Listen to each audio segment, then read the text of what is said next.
Some truths are not revealed, they are taken. In modern culture, living openly can cost careers, privacy, safety, and control over one's own body. Courts, headlines, and cameras often decide whose identity becomes public property. Transition does not end struggle, it transforms it. This series begins with a central question.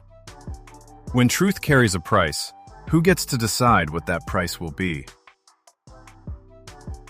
Caitlyn Jenner spent much of her public life mastering certainty. As an Olympic champion and later a reality television figure, she learned how discipline, control, and silence were rewarded in American culture.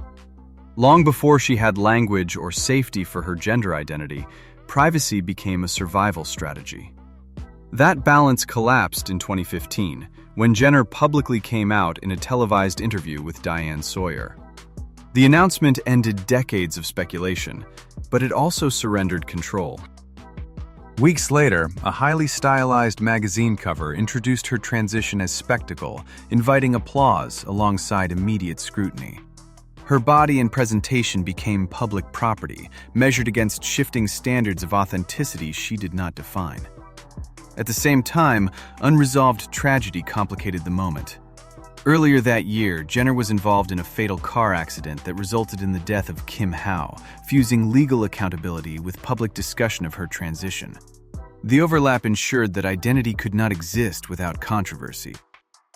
Jenner continued forward, participating in media, politics, and public debate even as support fractured. Visibility brought influence, but also intensified surveillance, criticism, and polarization. Over time, Jenner's story revealed the limits of representation. Transition earned attention, but it did not erase consequence or guarantee understanding. Her legacy remains unsettled, positioned between personal courage and public cost.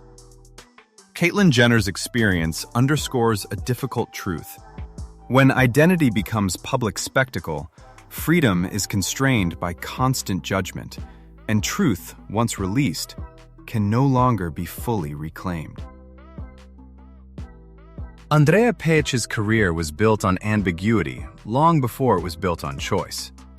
Discovered as a teenager after her family resettled in Australia, she entered the fashion industry through an image that moved fluidly between menswear and womenswear. Designers celebrated her androgyny, but that celebration depended on silence.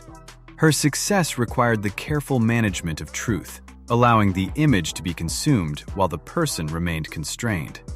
For years, ambiguity functioned as currency.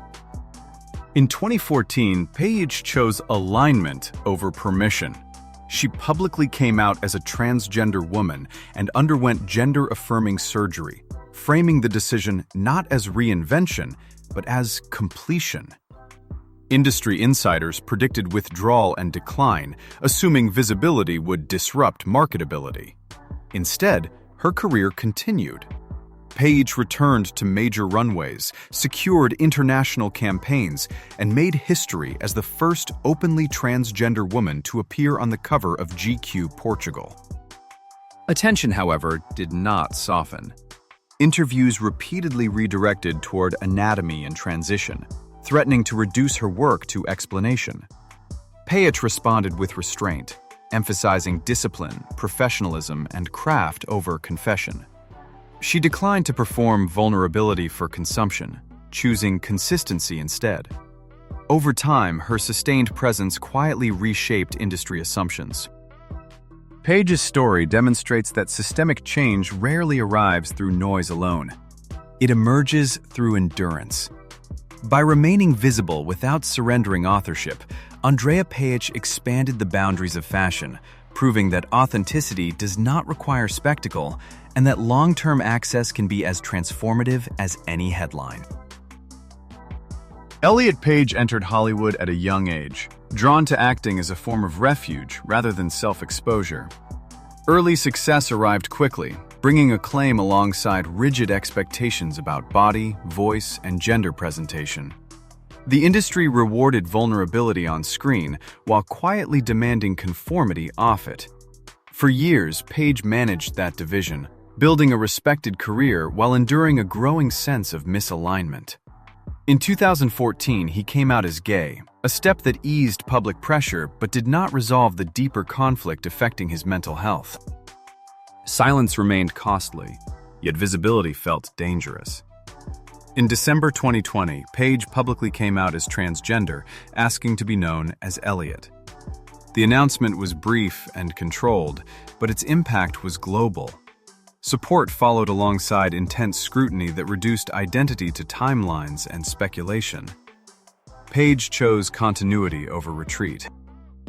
He returned to work, maintained boundaries with media, and integrated his transition into the Umbrella Academy without sensationalism. In 2023, he released his memoir, Page Boy, offering a restrained but honest account of fame, dysphoria, and survival. Rather than positioning himself as a universal spokesperson, Page spoke selectively, emphasizing craft and mental health over explanation.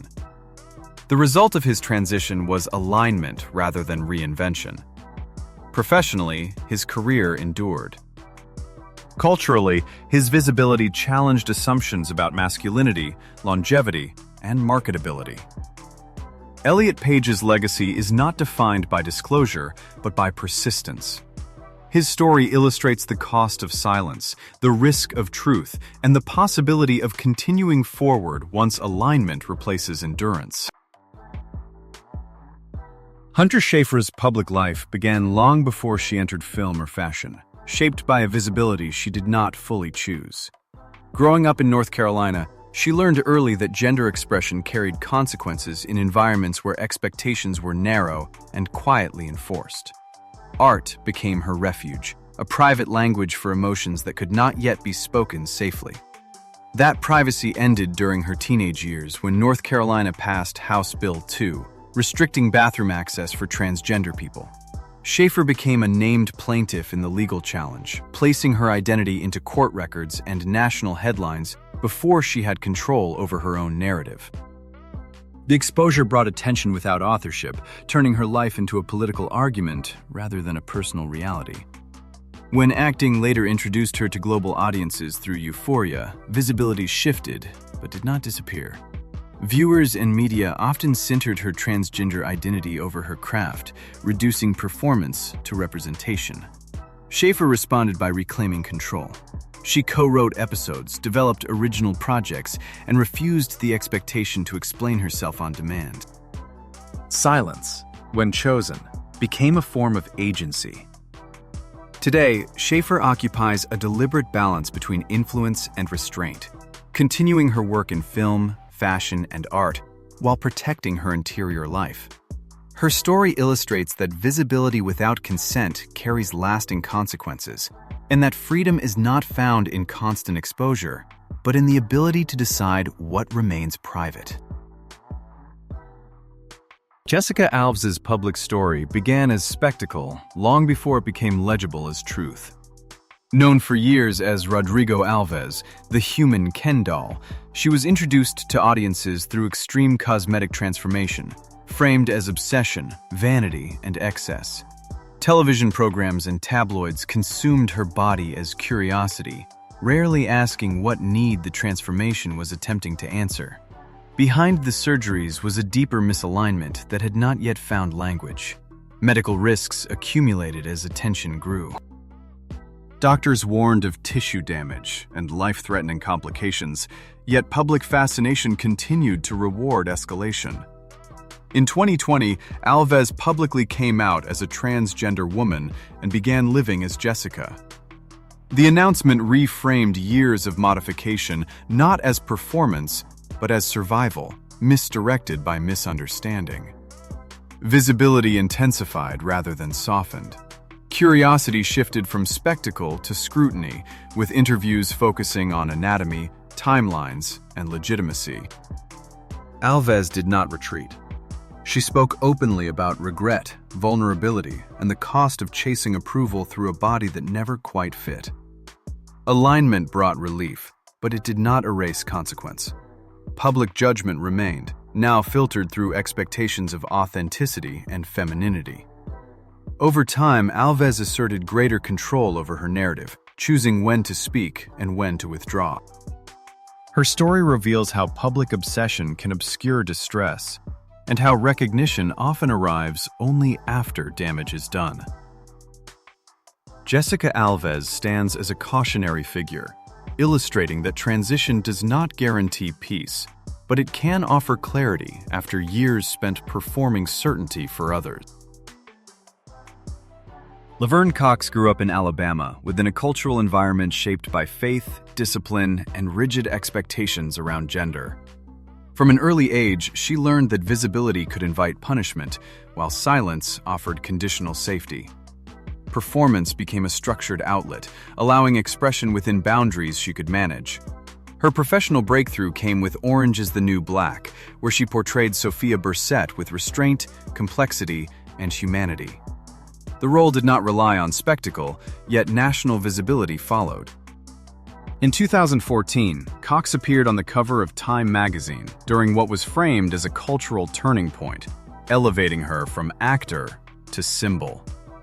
Attention brought opportunity, but also distortion. Interviews increasingly shifted away from craft toward anatomy, trauma, and explanation. Cox responded strategically, setting firm boundaries and redirecting conversation back to dignity and work. Advocacy became intentional rather than reactive, grounded in clarity instead of exposure. Over time, she expanded her influence as a producer, public speaker, and cultural commentator, while continuing to act in film and television. Visibility did not shield her from backlash. With prominence came harassment, political hostility, and expectations of constant representation.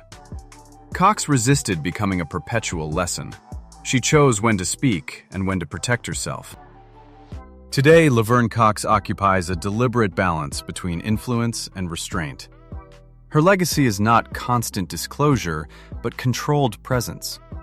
She demonstrates that visibility, when governed by agency, can reshape cultural narratives without requiring the surrender of personal autonomy. Patricio Manuel's story unfolds far from red carpets or fashion runways, grounded instead in discipline, repetition, and physical risk. Growing up in California, boxing offered structure long before language existed for his gender identity. The ring rewarded focus, not explanation, allowing Manuel to build skill while postponing questions about belonging. Transition disrupted that fragile balance. Boxing is tightly regulated, organized around categories that leave little room for bodies that challenge expectation. As Manuel began his medical transition, licenses were questioned, opponents withdrew, and sanctioning bodies subjected him to prolonged review. His right to compete became a matter of debate rather than merit. Manuel chose persistence over retreat, enduring delays, scrutiny, and public speculation to remain in the sport he had committed his life to. In December 2018, he made history with his professional debut against Hugo Aguilar in California, winning by unanimous decision and becoming the first openly transgender man to win a professional boxing match. The victory carried symbolic weight, but it did not resolve controversy. Attention returned repeatedly to identity instead of technique, and securing future fights proved difficult. Manuel continued training and speaking selectively, emphasizing that participation itself was not a political statement, but a right earned through preparation.